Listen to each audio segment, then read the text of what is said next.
passion. This is work. Hey, what's up guys, welcome to my channel. This is Arnold Husni with Prince Husni Fitness. I know you're thinking 2 videos in 2 weeks. Slow it down, player. You're starting to get too consistent. Now I'm joking, but on a real note, like I said before, I'm trying to be more consistent now, and I'm making changes. I'm trying to get more videos up.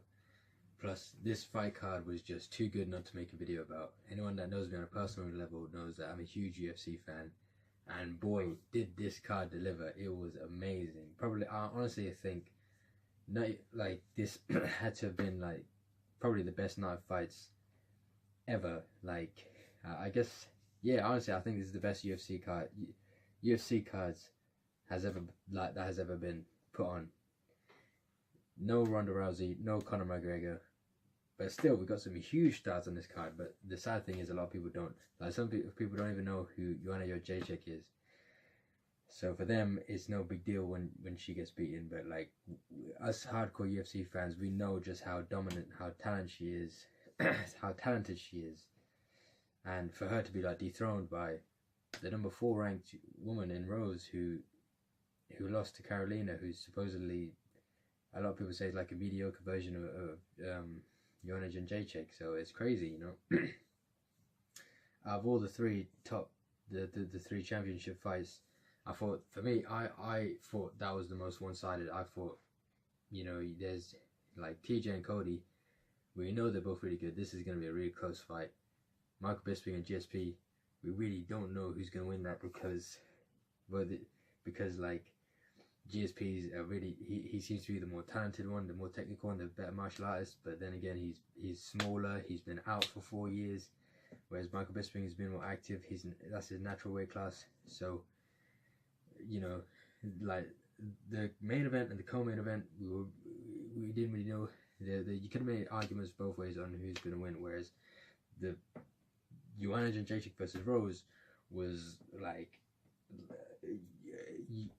obviously Joanna Jędrzejczyk is going to win, which is what we were all thinking. But man, Rose beat her, and it wasn't even like close. It was like she literally just dismantled her. It wasn't even like she got one lucky shot. She rocked her earlier on as well, and then rocked her again, and then just went for the finish, and in the first round as well. And it's crazy seeing something like that happen to Joanna. But honestly, I think this is why I love MMA. You know, I love watching UFC. It's just, if I was trying to get another friend to get into watching UFC, I'd have to show them this card, and obviously I'd show them some things like the countdown, and I'd show them some clips from interviews, a little bit of the story as well. But man, like, okay, that's enough fanboying over the card now. I'm gonna talk about the fights, talk about the performances of the fighters, some of the background, what I think should happen next, what I hope to see next from the fighters, what could happen next for the fighters.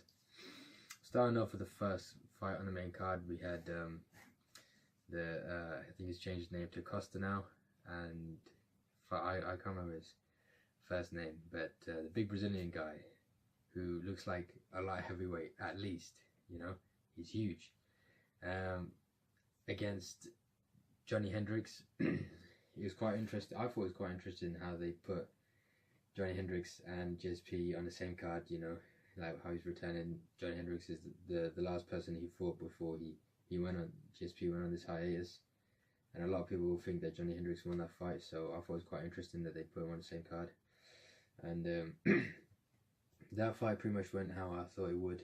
You know, Costa won by knockout, and yeah, man, just the size difference was almost scary. Like, that guy really does not look like he belongs at a middleweight. He looks like he should be a light heavyweight. Same with Tim Kennedy. Tim Kennedy is huge as well. Like, when you look at him, it's almost crazy to think like he's in the same weight class as someone like Anderson Silva, who just like Anderson Silva is not that muscular, whereas, you know, these guys are just so big and thick and dense that you wouldn't think they'd be in a middleweight. But I think this just goes down to like the extremes of how much some people cut weight.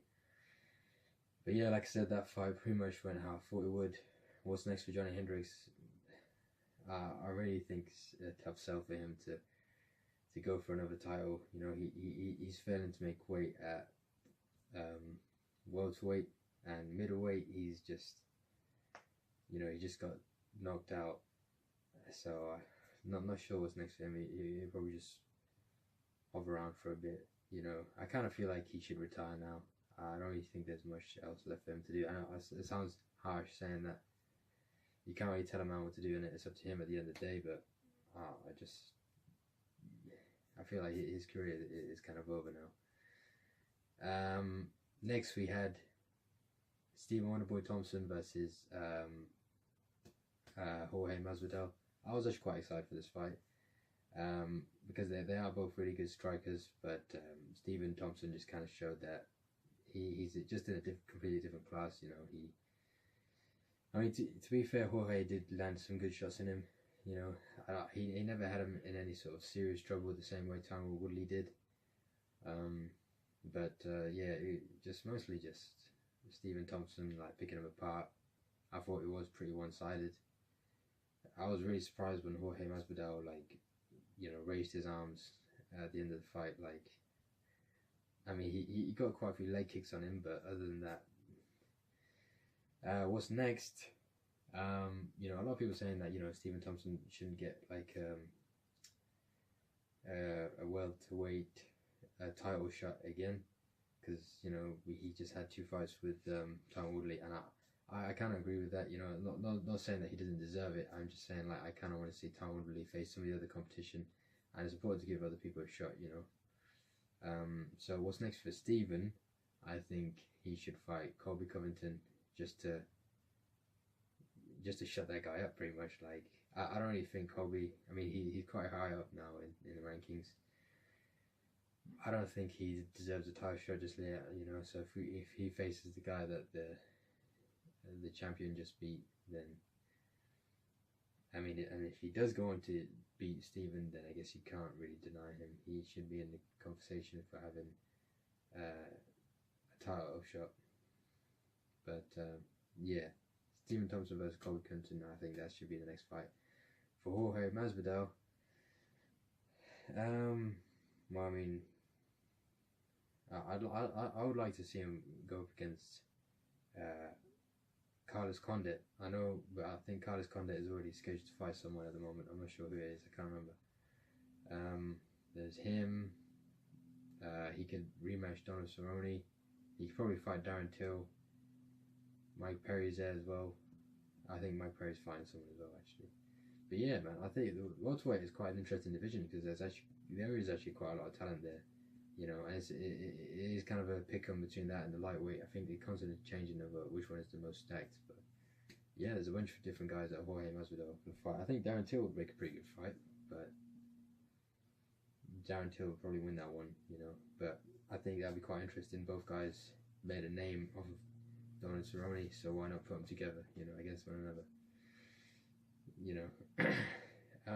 What happened next was absolute madness. Like, Jan Jędrzejczyk, like I said before, like, Jan has been such a dominant champion, and I mean, I think Claudia Gadelha and Karolina Kowalkiewicz had her in trouble in their fights, but other than that, most of her fights, like, she's just been picking people apart and just knocking on people out, and she was literally like in a league of her own. And then, like, it was just crazy. Like, she legit looked unstoppable. Like, I could not see it. The only person that I thought could beat her was Valentina Shevchenko, because she already beat her twice in like, I think, Muay Thai. But I couldn't really see anyone in flyweight, strawweight beating her. And I thought if she goes up to flyweight, she'll beat everyone there as well. You know, Valentina Shevchenko was the only one I could see beating her. And I never in a million years did I think Thug Rose was going to beat her. And like I said before, this is why we love MMA, because it's just so unpredictable. You know, you have that dominant champion that just looks unstoppable, and then this person just comes up and beats him. Same thing that happened with Ronda Rousey with Holly Holm. Same thing that happened with Dominic Cruz with Cody Garbrandt. And yeah, I mean, to be honest, even though I thought logically Joanna was going to win, but there was something about Rose. And I'm not just saying that just because she won after, but even as I was watching the weigh-ins and the press conferences, and like when they get into stare downs, Rose just showed like no emotion whatsoever, like not even a little bit. Like, where I mean, she's kind of a thing. She has a very stoic face and everything, and she always keeps really calm. But like, I mean, Joanna's known for, and she's very good at like mental warfare and getting into opponent's head. So, and you know, a lot of them get really worked up about it. You know, we saw it with Claudia Gadelha on the Ultimate Fighter, the one that they both hosted together. But yeah, like Rose just showed no emotion, and I kind of thought, you know, this is interesting. You know, I mean, she might actually have an edge on Joanna if she's not showing any, you know, if she's just staying calm throughout. And she just kind of seemed like the prodigal, kind of like with Cody. Like, there was something about this guy that like he was the one. You know, like he wasn't the number one contender at the time. You know, he was supposedly like the prodigal son from Team Alpha Male to come and dethrone and do what none of his teammates could have done. And yeah, I think Rose kind of seemed like that. Like, I saw the same thing in Rose that I saw in Cody, you know. But and there you have it, she won. What's next for Rose? I think the logical fight at the moment is Jessica Andrade. She's ranked number 1. She just beat Claudia Gadelha, which she like, which she was always at the top. Like, she was literally right there with Joanna Jędrzejczyk. Like, many people said that if Joanna wasn't the champion, then Claudia Gadelha would easily be the champion. So that just goes to show how impressive a win over her is. So for that, I think Jessica Andrade deserves another shot at the title. Joanna Jędrzejczyk, she, before this fight, she was talking about, you know, tying, I think, beating Ronda Rousey's record for title defenses, and then moving up to flyweight 125 division. But it's tough because I think it would have been better if she went into the flyweight division as a champion. So now it's like, what is she gonna do? Because she's no longer the champion. Is she gonna just go straight there and go for the title there? You know, we know she's quite a big girl. She, you know, like even the commentators, Joe Rogan and Daniel Cormier, were talking about how, you know, she looks quite thick. You know, she looks quite big today.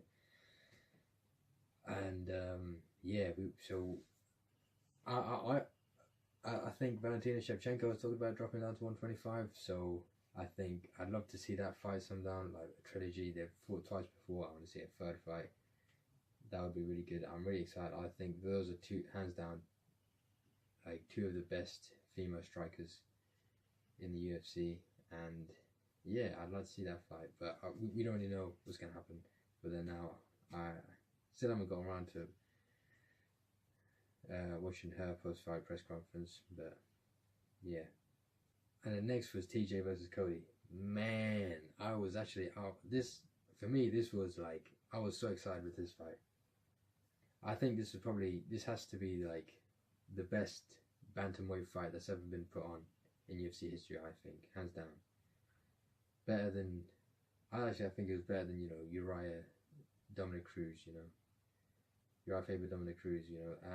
I think a lot of that is because it's just like the story behind it, you know what I mean? They came from the same team, they trained together, this guy leaves, and then, you know, there's the whole snake in the grass thing and everything. Like, you know, there's the whole stuff about him trying to talk to his team to like get him to move away with him and being a snake and just doing it for money. And there was so much drama leading up to this fight, and it's kind of like, you know, I think Uriah Faber said it as well. He said, you know, this is like something out of a movie, and 100% I feel like it was something out of a movie, you know. It was just, and boy, did it deliver. Like, I remember watching it. So I decided to split the video into 2 parts because I didn't want it to be too long. I'm going to try and get the second part uploaded within the next 1 or 2 hours. And yeah, in that I'm just going to be finished talking about Cody, TJ, and then talk a bit about the main event.